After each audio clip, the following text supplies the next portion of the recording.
लोभी स्त्री आणि चोर. रघु नावाचा एक शेतकरी असतो. रमा त्याची बायको खूप गुणी असते. सर्वांना मदत करणं हा तिचा महत्वाचा गुण असतो. पण दोघेही खूप गरीब असतात. जमिनीचा छोटासा तुकडा असतो, त्यावर दोघांचे पोट पाणी चालायचे. लीला आणि मदन हे रघुचे शेजारी असतात. मदन खूप श्रीमंत होता. लीला त्याची पत्नी खूप लालची आणि मदन ही तसाच. इतका पैसा असूनही त्यांना सर्व कमीच वाटे. लीलाला रमाचा खूप राग येत असे. स्वतः जवळ खायला अन्न नाही आणि जाते दुसऱ्याला मदत करायला, असती रमा जवळ नेहमी म्हणत असे. एकदा घरात खायला काही नसतं, फक्त एक भाकरी, तीही रमाने रघुसाठी ठेवलेली असते. इतक्यात एक भिकारी तिच्या दारात येतो व काहीतरी खायला द्या म्हणून तो रमाला विनंती करतो.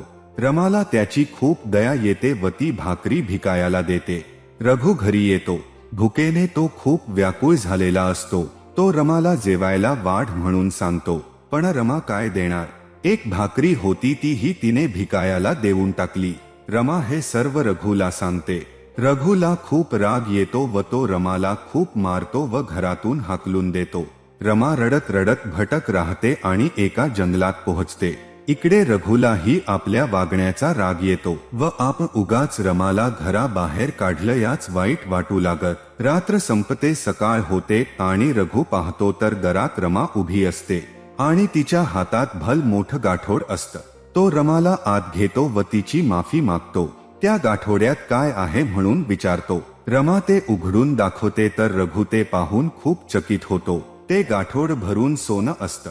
रघुलाही खूप आनंद होत. मग ते एक मोठ घर बांधतात, स्वतःची जमीन घेतात.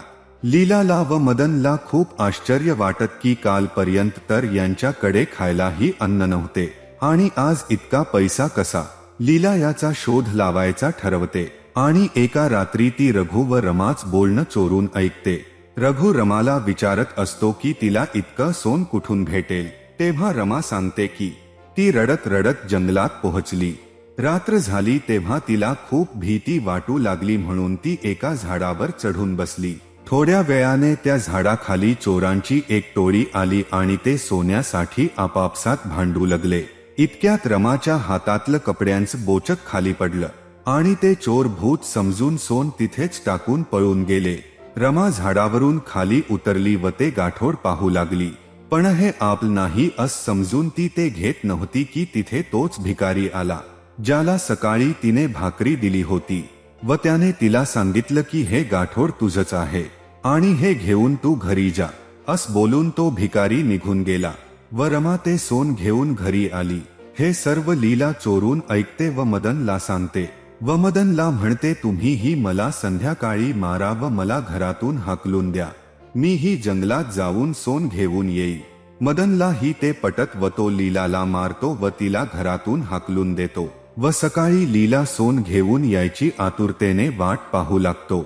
लीला जंगलात पोहोचते व तीही झाडावर चढून बसते व चोरांची वाट पाहू लागते. थोड्या वेळाने खरंच चोर येतात आणि हे पाहून लीला खूप खुश होते. चोर आपली वाटणी करण्यात मग्न असतात की लीला झाडावरून एक दगड मारते, पण यावेळी ते चोर घाबरत नाहीत व झाडावर कोण आहे हे पाहतात. लीलाला पाहून त्यांना खूप राग येतो व त्या दिवशीही असंच आम्हाला भूताची भीती दाखवून हिने आपलं सोनं पळवलं म्हणून तिला बेदम मारतात व तिचं नाक कापतात. लीला सकाळी घरी येते. मदन तिला पाहून खूप घाबरतो व लीलाला काय झालं म्हणून विचारतो. ती सगळी हकीकत मदनला सांगते व यापुढे कधीही लालच करणार नाही असं ठरवते. तर कशी वाटली तुम्हाला ही छानशी गोष्ट कमेंट करून नक्की सांगा.